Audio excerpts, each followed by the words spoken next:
معزز خواتین، السلام علیکم ورحمۃ اللہ وبرکاتہ۔ نحمده ونصلي على رسوله الكريم، اما بعد فاعوذ باللہ من الشیطان الرجیم، بسم اللہ الرحمن الرحیم۔ رب اشرح لي صدری ويسر لي امری واحلل عقدۃ من لسانی یفقهوا قولی۔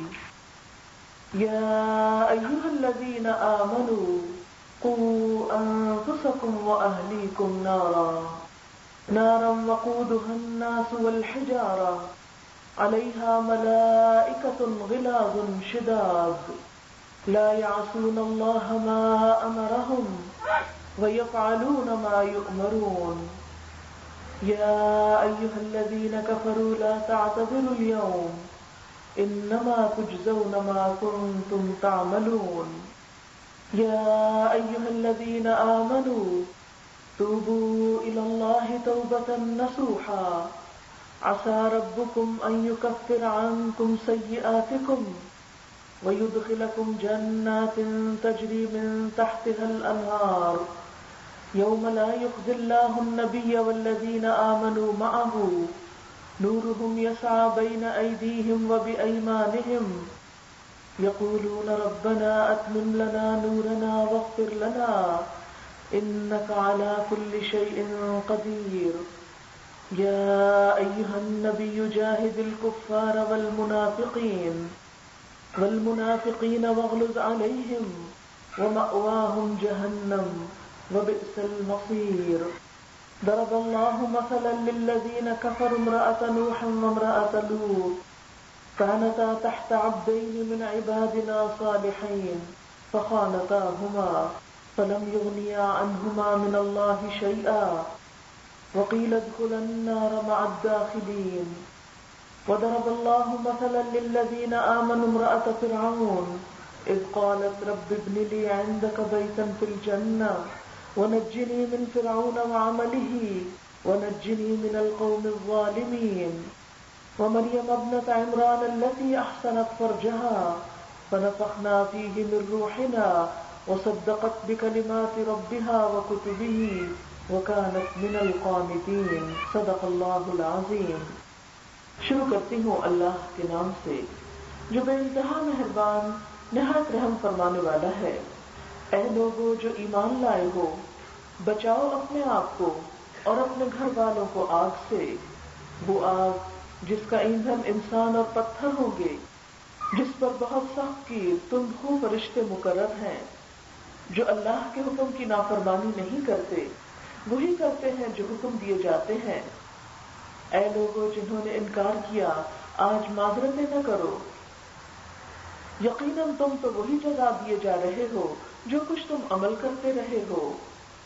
اے لوگوں جو ایمان لائے ہو، توبہ کرو اللہ سے خالص توبہ، امید ہے کہ تمہارا رب تم سے تمہاری برائیوں کو دور کر دے گا اور تمہیں ایسے باغوں میں داخل کرے گا جن کے نیچے نہریں بہہ رہی ہوں گی۔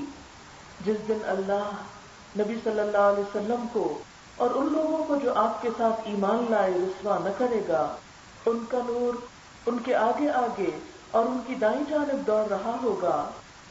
وہ کہیں گے اے ہمارے رب، ہمارا نور ہم پر مکمل کر دے اور ہم کو بخش دے، بے شک تو ہر چیز پر قدرت رکھنے والا ہے۔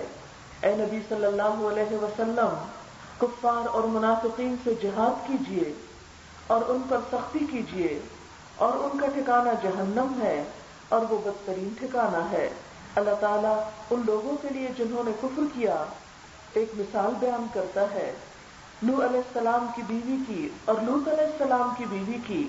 وہ دونوں ہمارے نیک بندوں کی زوجیت میں تھیں، لیکن انہوں نے اپنے شوہروں سے خیانت کی تو وہ انہیں اللہ کے مقابلے میں کچھ بھی کام نہ آ سکے، اور دونوں سے کہہ دیا گیا آگ میں جانے والوں کے ساتھ تم دونوں بھی چلی جاؤ۔ اور اللہ تعالیٰ ایمان والوں کے لیے ایک مثال بیان کرتا ہے فرعون کی بیوی کی، جب وہ کہنے لگی اے میرے رب، میرے لیے اپنے پاس جنت میں ایک گھر بنا دے، مجھے فرعون اور اس کے عمل سے نجات دے اور مجھے ظالم قوم سے نجات دے۔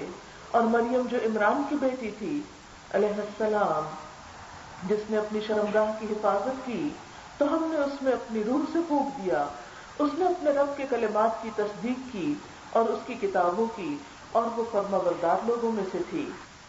معزز خواتین، میری آج کی گفتگو کا موضوع بچوں کی تربیت ہے، گھر والوں کی تربیت ہے، اور اس کے ساتھ ساتھ ایک اسلامی معاشرے کے اندر، ایک خاندان کے اندر، اس دنیا میں ایک مسلمان عورت کی ذمہ داری۔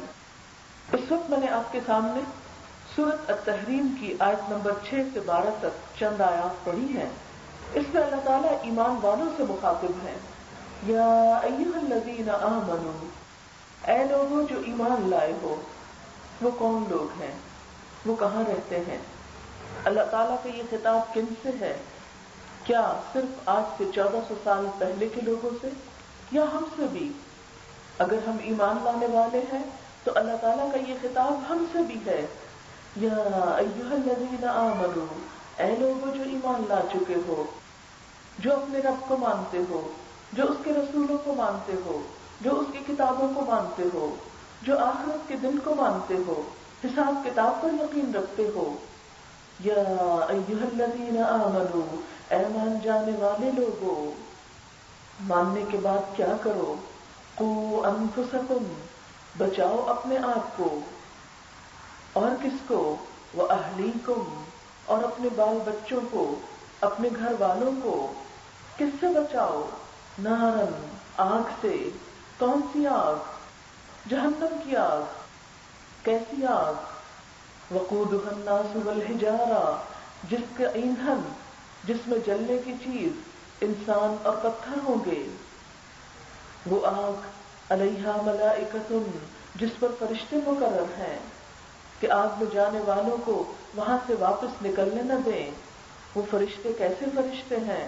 غلاظ، بڑے سخت دل ہیں، بہت سخت گیر ہیں، شداد، بہت شدید ہیں، لا یعصون اللہ ما امرہم، جو اللہ کے حکم کی نافرمانی نہیں کرتے، ویفعلون ما یؤمرون، اور جو حکم دیا جاتا ہے اسے کر کے رہتے ہیں، یعنی اللہ تعالیٰ کے پوری طرح فرما بردار ہیں۔ عام طور پر ہم یہ سمجھتے ہیں کہ اگر ہم نے ایمان کا دعویٰ کر لیا، ہم مسلمان امت میں شامل ہو گئے، تو یہی ہماری نجات کے لیے کافی ہو گیا اور ہمارے لیے جنت کا دروازہ کھل گیا۔ اس کے بعد خواہ ہمارے اعمال کیسے بھی کیوں نہ ہوں، ہم آسانی سے جنت میں پہنچ جائیں گے، کیونکہ ہم ایمان والے جو ہیں۔ لیکن یہاں اللہ تعالیٰ ایمان والوں کو ہی خطاب کر کے فرما رہے ہیں کہ تم آگ سے بچو۔ مجھ سے اور آپ سے کہہ رہے ہیں کہ اپنے آپ کو بچا لو، اور اپنے بال بچوں کو بچا لو، اپنے خاندان والوں کو بچا لو، اپنے گھر والوں کو بچا لو۔ اللہ تعالیٰ کے اس حکم کو سن کر ہمیں کیا سوچنا ہے، کیا جواب دینا ہے، کیا عمل کرنا ہے؟ آج کی مجلس اسی حکم کی تعمیل کے لیے کچھ عملی طریقے تلاش کرنے اور ان کا تذکرہ کرنے کی ہے، تاکہ ہم اپنی اس ذمہ داری کو محسوس کر سکیں۔ فرمایا قوا انفسکم، پہلے تو اپنی فکر کرو، اور ہر شخص جب تک اپنی فکر خود نہ کرے، دوسرے اس کی فکر کریں بھی تو فائدہ کچھ نہیں۔ جب تک ایک انسان خود اپنے آپ کی اصلاح نہ کرے، خود اپنے اندر اپنے کو بدلنے کی، اللہ تعالیٰ کے احکامات کے مطابق ڈھالنے کی خود نیت نہ کرے، ارادہ نہ کرے، پختہ عزم نہ کرے، خود اس کے لیے کوشش نہ کرے، تو محض دوسروں کی دعاؤں سے یا محض دوسروں کی کوششوں سے کچھ نہیں ہو سکتا۔ اس لیے قوا انفسکم، اپنے آپ سے شروع کرو۔ جیسے ایک اور جگہ پر فرمایا وَلْتَنْظُرْ نَفْسٌ مَا قَدَّمَتْ لِغَدٍ، ہر شخص کو یہ دیکھنا چاہیے کہ اس نے اپنے کل کے لیے کیا کیا ہے۔ وہ صرف آج کے لیے نہ جیے، بلکہ کل کے بارے میں بھی سوچے کہ اس نے اپنے کل کے لیے کیا کیا ہے۔ وَلْتَنْظُرْ نَفْسٌ مَا قَدَّمَتْ لِغَدٍ، کون سا کل؟ دنیا کا کل نہیں، آخرت والا کل، وہ ہمیشہ ہمیشہ کے لیے جو زندگی ملنے والی ہے، اس کے لیے کیا تیاری کی ہے۔ اور پھر یہاں پر نہ صرف یہ کہ اپنی ذات کو، بلکہ اپنے ساتھ ساتھ اپنے بال بچوں کو بچانے کی فکر کرنے کو بھی کہا جا رہا ہے۔ یہاں پر آپ دیکھیے کہ ہم خود کو اور بچوں کو بہت سی چیزوں سے بچاتے ہیں، مثلا گرمی سے بچاتے ہیں، بیماریوں سے بچاتے ہیں، خطرے کی چیزوں سے بچاتے ہیں، بچہ اگر دنیا کی آگ کی طرف جا رہا ہو، اگر کچن میں کبھی آپ کے ساتھ کام کر رہا ہو اور اچانک وہ چولہے کی طرف بڑھے تو ایک دم آپ اس کا ہاتھ کھینچ لیتے ہیں کہ نہیں آگ ہے. اگر اس کے کپڑے کہیں قریب ہو تو فوراً اس کو سمیٹنے کو کہتے ہیں کہ آگ ہے. اگر وہ کسی ایسی جگہ دوڑا چلا جا رہا ہو جہاں آگے کنواں ہو تو ہم اس کے پیچھے دوڑ پڑیں گے کہ اس کو بچا لیں، کہیں ایسا نہ ہو کہ وہ کنویں کے اندر چھلانگ لگا دے. اگر اس کے راستے میں کوئی ایسی چیز آئے جس سے ٹھوکر کھا کے وہ گر سکتا ہو تو ہم پریشان ہو جاتے ہیں. مائیں سوتے جاگتے اٹھتے بیٹھتے ہر وقت اپنے بچوں کی فکر میں ہوتی ہیں. ہر وقت ان کے ذہن پر یہی بات سوار ہوتی ہے کہ کوئی چیز بچے کو تکلیف نہ دے، بچے کو نقصان نہ دے. یہاں پر اللہ تعالی ہم سے یہی مطالبہ کر رہے ہیں کہ قُوُا أَنفُسَكُمْ وَأَهْلِيكُمْ نَارًا، بچا لو اپنے آپ کو اور اپنے بچوں کو آگ سے. جسے دنیا کی چھوٹی چھوٹی تکلیفوں اور چھوٹے چھوٹے خطرات اور چھوٹی چھوٹی پریشانیوں سے بچانے کی فکر کرتے ہیں، اسی طرح اس بڑی پریشانی، اس بڑی مشکل، اس بڑی مصیبت سے بچانے کی فکر کرو. وہ مصیبت، وہ آگ دنیا کی ہر تکلیف سے بڑی ہے، اور وہ آگ بھی اتنی سخت ہے کہ جیسے ایک حدیث پاک میں آیا کہ وہ دنیا کی آگ سے 70 گنا زیادہ تیز ہے.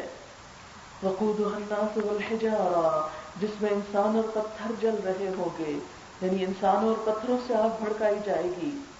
تھوڑی دیر کے لیے تصور میں لائیں کہ کوئی آگ جس کے شعلے انسانوں سے اٹھ رہے ہوں، جس کو جلانے کے لیے انسان استعمال کیے جا رہے ہوں، اور انسانوں کے ساتھ ساتھ بیچ میں بھاری پتھر بھی ہوں. پتھر کی آگ، پتھر کا کوئلہ آپ سب جانتے ہیں کہ سب سے زیادہ شدید آگ ہوتی ہے، جس سے بڑے بڑے ٹرینز کے اور بڑے بڑے انجن جو ہیں وہ چلا لیے جاتے ہیں. اس آگ سے بچنے کی فکر کرو جس میں انسان خود جلائے جائیں گے، جس سے انسانوں کے جسم کے اندر سے شعلے بھڑکیں گے، اور پھر اس آگ پر فرشتے مقرر ہوں گے کہ جو انسانوں کو اس بھڑکتی آگ سے نکل بھاگنے کی اجازت نہ دیں گے. ان پر ایسے فرشتے مقرر ہوں گے کہ جو ان پر ذرا بھی ترس نہ کریں گے، ذرا بھر ان کی رعایت نہ کریں گے. بات یہ ہے کہ اللہ کے جتنے بندے واقعی اللہ کے بندے گزرے، جنہوں نے واقعی آخرت کو اپنا گھر سمجھا، انہوں نے اس معاملے میں ہمیشہ فکر کی، خود کی اور اپنے بال بچوں کی. ہمیشہ سے ان کے ذہن میں یہ پریشانی رہی کہ انہیں صرف دنیا کے عیش و عشرت ہی فراہم نہیں کرنے، صرف دنیا میں ان کی بھوک ہی نہیں مٹانی، دنیا میں ان کے دکھ تکلیفیں ہی نہیں دور کرنی، ان کی آخرت کی بھی فکر کرنی ہے. اس سلسلے میں ہم دیکھتے ہیں کہ حضرت اسماعیل علیہ السلام کی خوبی قرآن پاک میں یہ بتائی گئی، کان یأمر اہلہ بالصلاۃ والزکاۃ، کہ وہ اپنے گھر والوں کو نماز اور زکوٰۃ کا حکم دیتے تھے. حضرت یعقوب علیہ السلام کے بارے میں آتا ہے کہ ام کنتم شہداء اذ حضر یعقوب الموت اذ قال لبنیہ ما تعبدون من بعدی قالوا نعبد الہک و الہ آبائک. کیا تم لوگ اس وقت حاضر تھے جب یعقوب علیہ السلام کے پاس موت آئی، جب وہ اپنے بچوں سے کہہ رہے تھے کہ میرے بعد تم کس کی عبادت کرو گے؟ انہیں اس بات کی فکر نہیں تھی کہ میرے بعد تم کون سا کاروبار کرو گے، تم اپنے کھانے پینے کا کیا انتظام کرو گے، تم اپنی دنیا کی مشکلات آسانی کے لیے کیا کچھ کرو گے. وہ کیا پوچھ رہے تھے؟ انہیں اپنے بعد کس چیز کی فکر تھی کہ میری اولاد کیا دین پر قائم رہے گی یا نہیں. ما تعبدون من بعدی، میرے بعد کس کو پوجو گے، کس کے بندے بن کر رہو گے، کس کی عبادت کرو گے.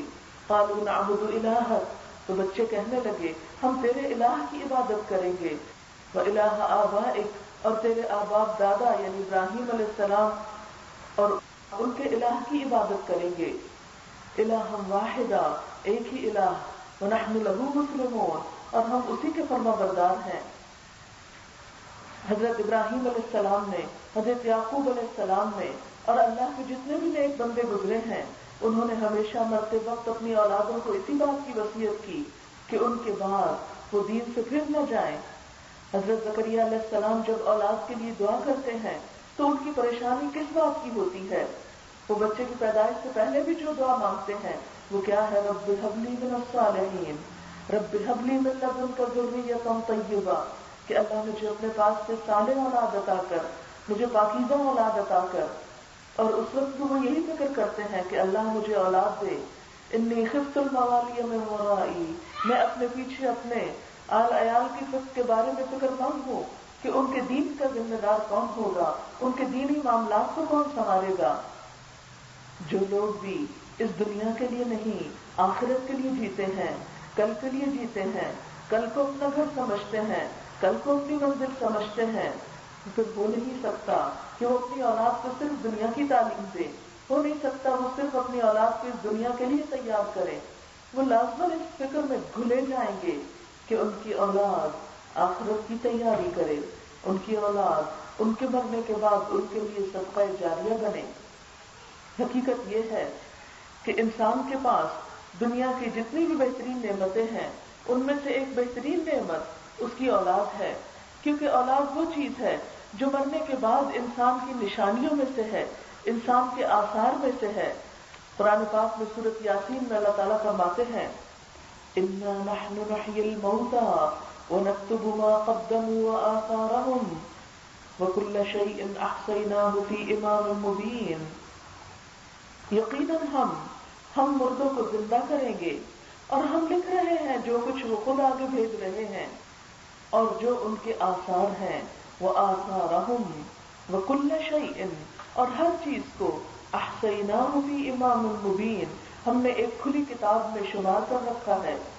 تو اس سے بھی کیا پتہ چلتا ہے کہ انسان کے نہ صرف یہ کہ اس کے خود کے کیے ہوئے اعمال لکھے جا رہے ہیں اور ان کا حساب دیا جائے گا، بلکہ انسان کے مرنے کے بعد جو کچھ آثار، جو نشانیاں اس کے پیچھے رہ گئیں وہ بھی انسان کے اعمال نامے میں لکھی جائیں گی، وہ بھی اس کے اعمال نامے کا ایک حصہ بنے گی۔ انسان کے آثار میں 3 چیزیں خاص طور پر ہیں، یعنی جیسا کہ نبی صلی اللہ علیہ وسلم نے فرمایا انسان جو فوت ہو جاتا ہے تو اس کا اپنا نام اعمال ختم ہو جاتا ہے، 3 چیزیں اس کے بعد بھی باقی رہتی ہیں۔ وَلَدٌ صَالِحٌ يَدْعُو لَهُ، نیک اولاد جو اپنے ماں باپ کے لیے دعائیں کرتی ہے۔ اگر آج ہم اپنے بچوں کو نیکی کی طرف راغب نہیں کریں گے، اگر آج ہم ان کی اچھی تربیت نہیں کریں گے تو وہ ہمارے لیے کب دعائیں کریں گے؟ اگر ہم نے اپنی اولاد کو نماز کا پابند نہ بنایا تو ہمارے لیے دعائیں کہاں سے ہوں گی؟ ہم سب نماز میں یہ دعا پڑھتے ہیں کہ رب اجعلنی مقیم الصلاۃ ومن ذریتی، کہ اللہ مجھے بھی نماز کا پابند بنا اور میری اولاد کو بھی، اور پھر ساتھ ہی دعا مانگتے ہیں ربنا اغفر لی ولوالدی وللمؤمنین، اللہ مجھے بخش دے، میرے والدین کو بخش دے اور سارے مومنوں کو بخش دے۔ تو آج اگر ہم یہ دعا کرتے ہیں کہ اللہ ہماری اولاد کو نماز کا پابند بنا، تو کل یہی اولاد اگر نماز کی پابند ہے تو وہ ہمارے لیے دعا کرے گی ربنا اغفر لی ولوالدی۔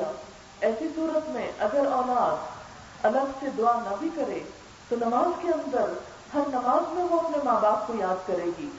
اس لیے انسان کے آثار، انسان کی نشانیاں، انسان کے پیچھے رہنے والے اس کے بہترین اعمال میں اس کی بہترین اولاد ہے جس کی وہ اچھی تربیت کر کے جائے۔ دوسرے وہ علم ہے جو انسان سکھا کر جائے، خواہ وہ اپنی اولاد کو سکھائے یا دوسرے لوگوں کو سکھائے، اور علم ينتفع به، اور تیسری چیز انسان کا مال ہے، اور صدقۃ جاریہ، کہ ایسے کام میں لگا کر جائے جس کا ثواب اس کو بعد میں بھی ملتا رہے۔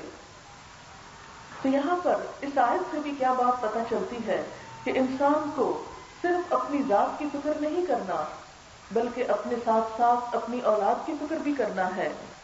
نبی اکرم صلی اللہ علیہ وسلم نے فرمایا ما نحل والد ولده من نحل افضل من ادب حسن، کہ کوئی والد اپنی اولاد کو اس سے بڑھ کر کوئی تحفہ نہیں دے سکتا جتنا بہترین تحفہ اچھا ادب اور اخلاق ہے۔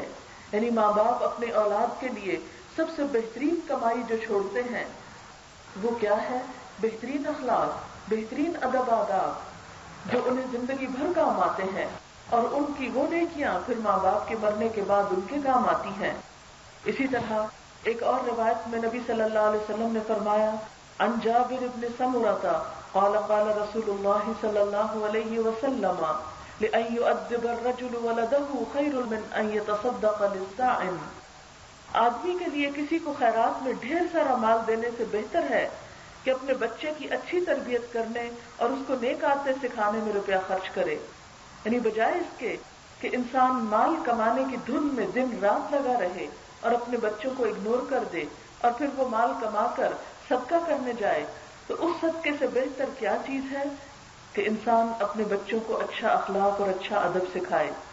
مال کمانا زندگی کی ضرورت ہے، لیکن مال کمانے میں یا کسی بھی اور شغل میں انسان اتنا مصروف نہ ہو کہ جس کی وجہ سے وہ اپنے بچوں کو اچھا ادب اور دین سکھانے سے محروم ہو جائے یا اس کے پاس وقت ہی نہ بچے۔ یعنی ڈھیروں مال اللہ کی راہ میں خرچ کرنا، اس سے بہتر کیا ہے کہ انسان اپنی اولاد کو بہترین تعلیم اور تربیت دے۔ یہ اسی وقت ہو سکتا ہے جب ہم اپنے دن کے اوقات میں اپنے بچوں کے لیے کچھ وقت ضرور نکالیں۔ پھر اسی طرح انسان اپنے بچوں پر ویسے بھی جو کچھ خرچ کرتا ہے وہ اس کے لیے بہترین صدقہ ہوتا ہے اور تمام صدقات میں سے بہتر۔ ایک حدیث میں آتا ہے، حضرت سراقہ بن مالک سے روایت ہے کہ نبی صلی اللہ علیہ وسلم نے فرمایا، کیا میں تمہیں نہ بتا دوں کہ بہترین صدقہ تیری وہ بیٹی ہے جو لوٹ کر تیری طرف آ جائے اور تیرے سوا اس کے لیے کوئی کمانے والا نہ ہو۔ یعنی اس سے کیا پتہ چلتا ہے کہ انسان اپنی اولاد کے لیے جو کچھ خرچ کرتا ہے صرف اس کے کھانے پینے کے لیے نہیں بلکہ اس کی تعلیم و تربیت اور اس کی دیگر ضروریات پوری کرنے کے لیے وہ اس کے لیے بہترین صدقہ ہے۔ یعنی صدقے کی کئی قسمیں ہیں اور اس میں سے بہترین صدقہ کیا ہے کہ انسان اپنے بال بچوں پر خرچ کرے۔ اگر اپنے بال بچوں کو محروم رکھ کے تعلیم سے یا ضروریات زندگی سے دوسرے لوگوں کو دیتا رہتا ہے تو وہ اس درجے کا صدقہ شمار نہیں ہوگا، کیونکہ اپنے اہل و عیال پر خرچ کرنا تو فرائض میں سے ہے۔ ایک شخص اگر فرض چھوڑ کر نفل کے پیچھے جا رہا ہے تو وہ فرض ادا کرنے کے درجے کو پا نہیں سکتا۔ کئی نوافل مل کر ایک فرض کی ادائیگی کا ذریعہ بنتے ہیں۔ تو ارشاد باری تعالیٰ ہے، یا ایھا الذین آمنوا قوا انفسکم واہلیکم نارا، اے لوگوں جو ایمان لا چکے ہو، تمہارے فرائض میں ہے یہ بات کہ خود کو اور اپنے بچوں کو جہنم کی آگ سے بچاؤ۔ آپ دیکھیے کہ اس سلسلے میں ہمیں عملی طور پر کیا کرنا ہوگا، ہم کیا کریں کہ اپنے بچوں کو آگ سے بچائیں۔ تو آپ دیکھیے کہ اللہ تعالیٰ نے جو طریقہ اختیار کیا ہے وہ کیا ہے کہ پہلے خود سے شروع کرو۔ اس سے کیا پتہ چلتا ہے کہ بچوں کو اچھی تربیت دینے کے لیے اچھا نمونہ پیش کرنا انتہائی ضروری ہے۔ اگر کوئی شخص اپنے اچھے عمل کا بہترین نمونہ بچوں کے سامنے پیش کرتا ہے تو بچوں کی تربیت میں کچھ بھی مشکل نہیں ہوگی۔ تو شروع کہاں سے کرنا ہے؟ خود سے شروع کرنا ہے۔ اپنی غلط عادتوں کو اپنے اندر سے نکالنا ہے، فرائض کی پابندی خود کرنا ہے، حرام سے خود بچنا ہے۔ جب خود ہم بچنا شروع ہوں گے تو بچے بھی بچیں گے۔ بہرحال بچوں کی تربیت پیدائش سے پہلے ہی شروع ہو جاتی ہے۔ یہ بات میں اس لیے کر رہی ہوں کہ آپ میں سے بہت سی خواتین آئندہ مائیں بننے والی ہوں گی، لہذا وہ یا ان کی آگے اولادوں کی اولاد، تو یہ اسلام کا ایک اصول ہے کہ تربیت کی ابتدا پیدائش سے پہلے۔ کیسے؟ انسان ایک ماں جب پریگننٹ ہوتی ہے، حاملہ ہوتی ہے، تو اس وقت وہ دعا شروع کرے، اپنی نمازوں میں اٹھتے بیٹھتے خاص دعا کرے کہ یا اللہ مجھے صالح روح عطا کر، مجھے نیک اولاد عطا کر۔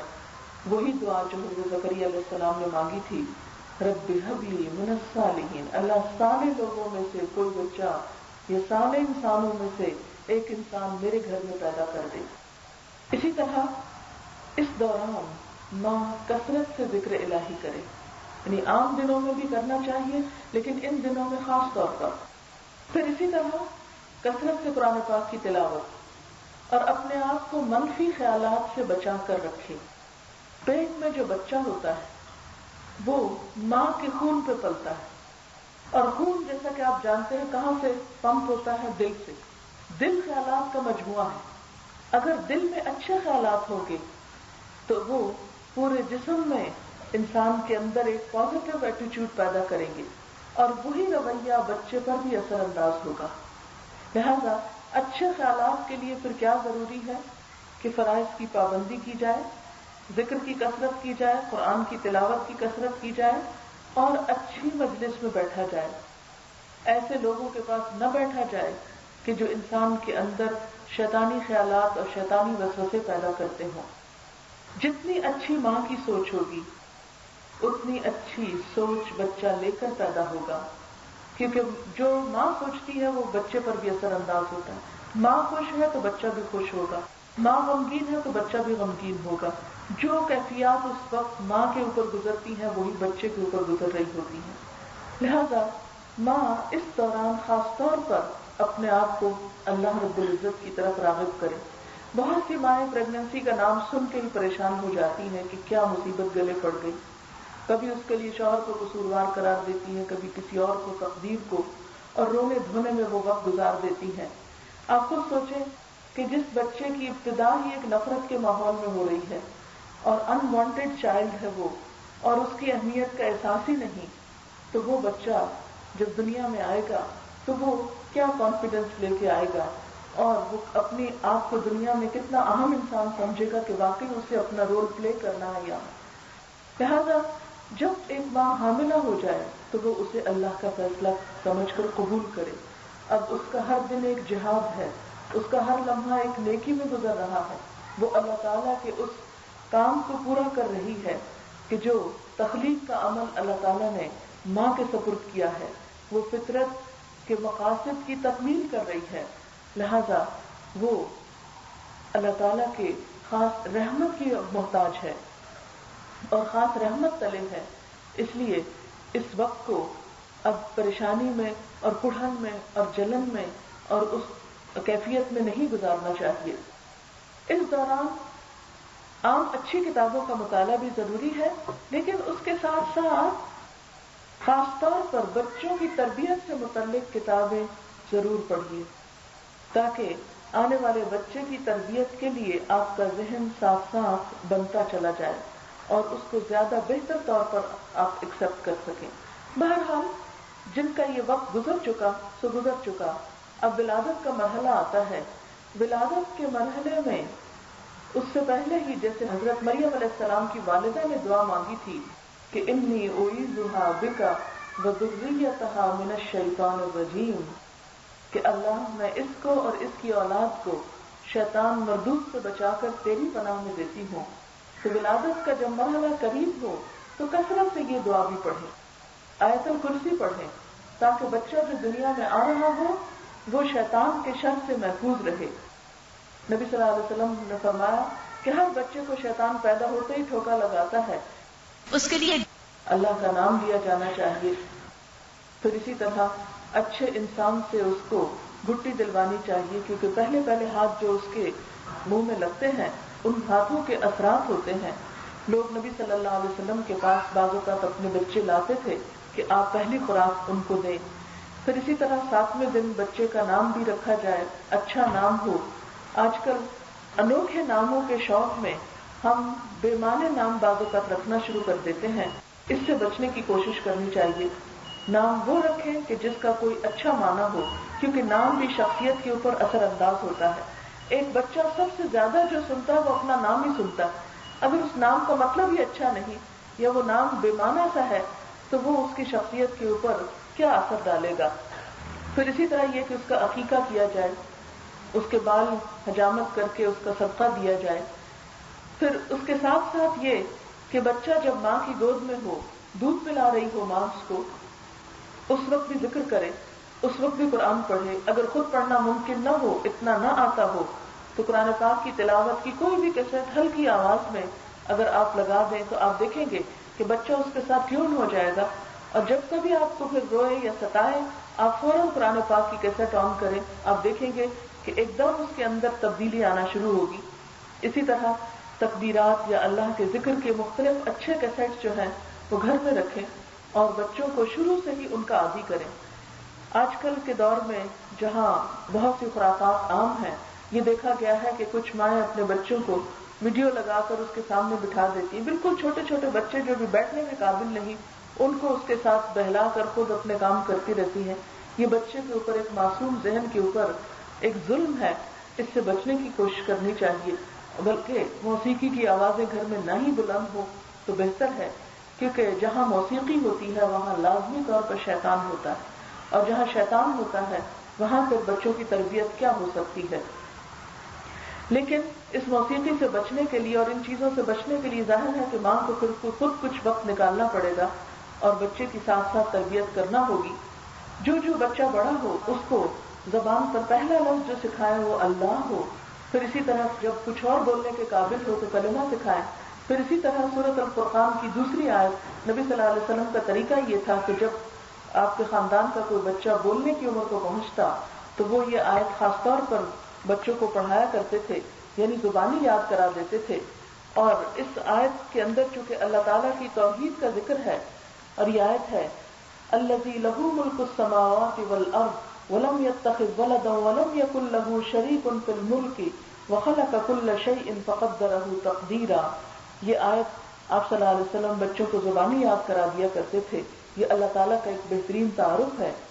اور اس کے علاوہ یہ کہ بچوں کو جتنی زیادہ ماں کی محبت ملے گی، جتنی زیادہ ان کو بچپن میں ماں کی توجہ ملے گی، اتنی زیادہ ان کی پرسنالٹی نکھر کر سامنے آئے گی۔ بچہ 9 مہینے تک ماں کے جسم کے اندر رہتا ہے، پیدا ہونے کے بعد بھی وہ ماں کے لمس اور ماں کی محبت اور ماں کی گود کا محتاج ہوتا ہے۔ اس گود سے اس کو محروم نہ کریں اور اسے اپنا دودھ پلائیں، کیونکہ یہ دودھ پلانا بھی ایک صدقہ ہے ماں کی طرف سے۔ بہت سی مائیں اپنی جان چھڑانے کے لیے بچوں کو ڈبے کے دودھ پہ ڈال دیتے ہیں۔ ڈبے کے دودھ معلوم نہیں کس کس چیز سے بنتے ہیں، ہو سکتا ہے جانوروں کے دودھ کو خشک کر کے دیا جاتا ہو۔ تو جو بچے بچپن سے ہی جانوروں کے دودھ پہ پلتے ہیں ان کے اندر انسانی عادتیں کہاں سے پیدا ہوگی؟ پھر قدرتی طور پر وہ دودھ کے اثرات اور خوراک کے اثرات جو ہیں وہ جسم پر سخت ہوں گے۔ لہذا کوشش یہ کی جائے کہ زیادہ سے زیادہ ابتدائی دور میں ماں کے دودھ کے علاوہ کوئی اور چیز بچے کو نہ دی جائے، اور اس سے ماں کے ساتھ ایک خاص قسم کی محبت بچے کی ڈیولپ ہوگی، وہ ماں پر بھروسہ کرنا سیکھے گا۔ یاد رکھیے کہ جو بچہ ماں پر اعتماد نہیں کر سکتا، ماں کے ساتھ اپنے آپ کو شیئر نہیں کر سکتا، وہ بچہ پھر زندگی میں ایک ڈسٹرب پرسنالٹی ہی ہو سکتا ہے۔ پھر اسی طرح نبی صلی اللہ علیہ وسلم نے ہمیں یہ سکھایا ہے کہ بچہ جب 7 سال کا ہو جائے تو اسے نماز کے لیے کہا جائے، لیکن ابھی 7 سال کی عمر میں سختی نہیں کی جائے گی۔ اس سلسلے میں میں اپنا پرسنل ایکسپیرینس آپ کو بتانا چاہوں گی کہ بچوں کو نماز کی عادت ڈالنے میں مجھے کچھ مشکل نہیں ہوئی۔ جس دن بچوں کی 7ویں سال کی برتھ ڈے جو ہوتی ہے، برتھ ڈے سیلیبریٹ تو ہم بہت شوق سے کرتے ہیں، لیکن ان کے اوپر جو فرائض عائد ہوتے ہیں وہ ہم نہیں کرتے، تو یہ تو ایک کرسچن کلچر ہے، مسلمانوں کا کلچر ہے ہی نہیں اس کو سیلیبریٹ کرنا۔ بہرحال جس دن بچہ 7 سال کا ہو جائے تو اس کو خاص طور پر لے کر بیٹھے اور اس کو بتائیں کہ اللہ کے رسول صلی اللہ علیہ وسلم نے کیا فرمایا ہے، اور اس کو ایک نماز شروع کرائیں۔ مغرب کی نماز عموماً چھوٹی نماز ہوتی ہے اور اس وقت بچہ ایک گھبراہٹ کے عالم میں بھی ہوتا ہے۔ اگر اس وقت خود ساتھ لے کر وضو کریں، کیونکہ ہم کیا کرتے ہیں بچوں کو صرف آرڈر کرتے ہیں جاؤ وضو کرو، جاؤ نماز پڑھ لو، ایسا کبھی نہیں کریں۔ شروع میں آپ کیا کریں، ہم نماز پڑھتے ہیں، آئیں نماز پڑھتے ہیں، اور نماز پڑھنے کے لیے آئیں وضو کرتے ہیں۔ یہ نماز پڑھو اور آئیں نماز پڑھتے ہیں، اس میں بہت بڑا فرق ہے۔ اور آپ دیکھیں گے کہ اس تدبیر کے ساتھ آئیں نماز پڑھتے ہیں، ان کو ساتھ لے لیں، اپنے سامنے ان کے ہاتھ دھلائیں، ان کو وضو کا طریقہ بتائیں اور پورا وضو سامنے کرائیں، کیونکہ بعض اوقات ہم یہ سوچتے ہیں کہ واش روم گیلا ہو جائے گا، کیا ضرورت ہے کہ ابھی سے ہم بچوں کو یہ کہیں، تھوڑا خود بڑے ہوں گے تو پھر کریں گے۔ ان کی پوری طرح ہیلپ کریں تاکہ وہ اس وقت سب کچھ سیکھیں، انہیں وضو کا پورا طریقہ، لیکن یہ اسی وقت آپ سکھا سکتے ہیں جب آپ کو خود بھی پورا آتا ہو سنت کے مطابق۔ اس لیے ماؤں کی تعلیم حاصل کرنا انتہائی ضروری ہے۔ اس میں مسواک کی فضیلت بتائیں کہ مسواک کے ساتھ پڑھی جانے والی نماز کا کتنا اجر اور ثواب ہے۔ پھر اسی طرح یہ کہ انہیں بتائیں کہ کس طرح اگر کوئی بھی عضو خشک رہ جائے تو وضو نہیں ہوتا۔ پھر اسی طرح مسح کا طریقہ خود کھول کے اچھی طرح ان کو بتائیں، صرف اسکول پہ نہ چھوڑیں، صرف کتابوں پہ نہ چھوڑیں۔ پھر ان کو یہ بھی بتائیں کہ پانی میں اسراف نہیں کرتے، کیونکہ پانی ضائع کرنا جو ہے، کیونکہ بعض اوقات بچے کیا ہوتے ہیں کہ باتھ روم میں گھس جاتے ہیں اور دیر تک پانی سے کھیلتے رہتے ہیں اور نماز کا وقت چلا جاتا ہے۔ اس بات میں بھی ان کو ٹرین کریں کہ جب وضو کریں تو صرف اتنا ہی وہ حدیث سنائیں کہ جس میں نبی صلی اللہ علیہ وسلم نے فرمایا کہ اگر کوئی شخص دریا کے کنارے بھی ہو تو بس اتنا پانی استعمال کرے جتنا اس کی ضرورت ہے، اس کو ضائع نہ کرے، پھر اس کو ساتھ لے کر کھڑے ہوں. پھر یہ کہ اتنی آواز میں آپ نماز پڑھیں کہ وہ ساتھ ساتھ سن سکے.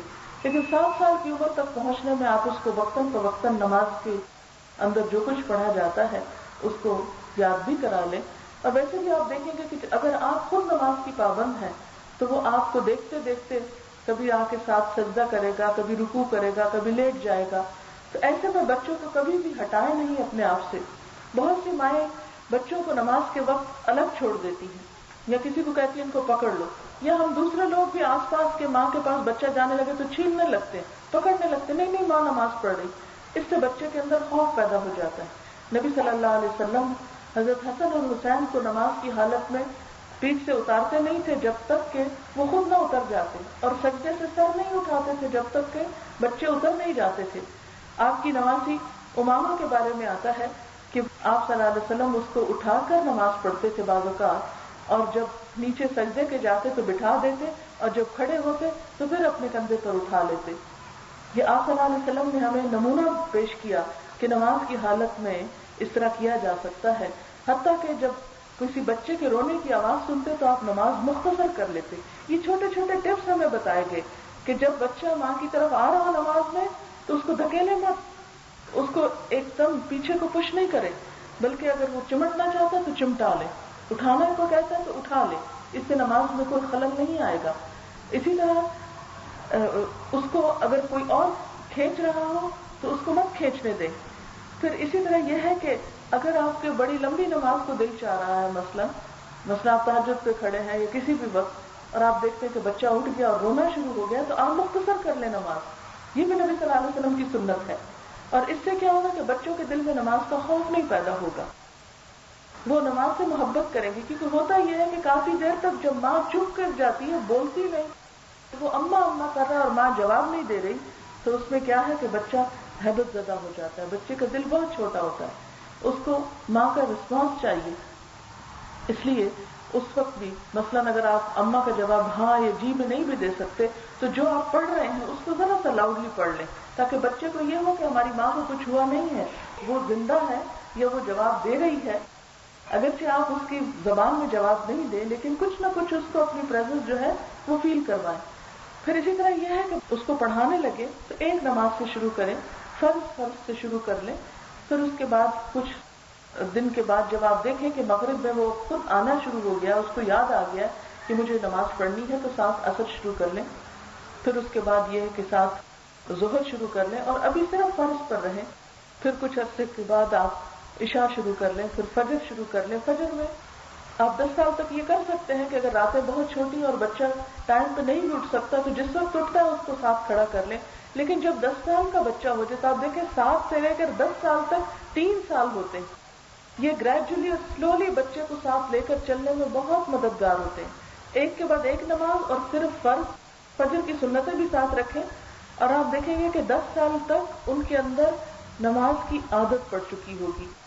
لیکن اگر 10 سال میں بھی نہیں پڑتی تو اب آپ سختی کرنے کے مجاز ہیں، کیونکہ اپنی اولاد کی بھی ذمہ داری نبھانی ہے، ان کی بھی تربیت کی فکر کرنی ہے. صرف اپنے آپ کو نہیں، اپنے بال بچوں کو بھی آگ سے بچانا ہے. اور اس کام کے لیے ضروری ہے کہ ہمیں طریقہ آتا ہو، ہمارے اپنے اندر انرجی ہو، ہمارا اپنا علم روز بروز بڑھتا چلا جائے. اس کے لیے آپ میں سے ہر ماں اپنا عمل دیکھے، کیا میں فرائض کو پورا کرنے والی ہوں، کیا میں حرام سے بچنے والی ہوں، کیا میں خود اللہ تعالیٰ کی اطاعت گزار ہوں. اور پھر جب اس کے اپنے عمل میں تبدیلی آئے گی تو وہ بچوں کے لیے ایک اچھی مثال ہوگی. جب ماں کے منہ سے، ماں کی زبان سے گالیوں کی بجائے اللہ کی محبت کی باتیں نکلیں گی، اللہ کے رسول صلی اللہ علیہ وسلم کی محبت کی باتیں نکلیں گی، تو بچہ لاشعوری طور پر ان سب چیزوں کو اختیار کرتا چلا جائے گا. ماں کی گود پہلا مدرسہ ہے. ماں کا درجہ باپ کے مقابلے میں بھی 3 گنا زیادہ ہے. نبی صلی اللہ علیہ وسلم کے پاس ایک شخص آیا اور اس نے پوچھا، یا رسول اللہ صلی اللہ علیہ وسلم، میں سب سے زیادہ اچھا سلوک کس کے ساتھ کروں؟ تو آپ نے فرمایا اپنی ماں کے ساتھ. اس نے پھر پوچھا تو آپ نے فرمایا اپنی ماں کے ساتھ. پھر پوچھا، فرمایا ماں کے ساتھ. کیوں؟ اس لیے کہ ماں جنم بھی دیتی ہے، ماں تربیت بھی کرتی ہے، پالتی بھی ہے، ماں تعلیم بھی دیتی ہے.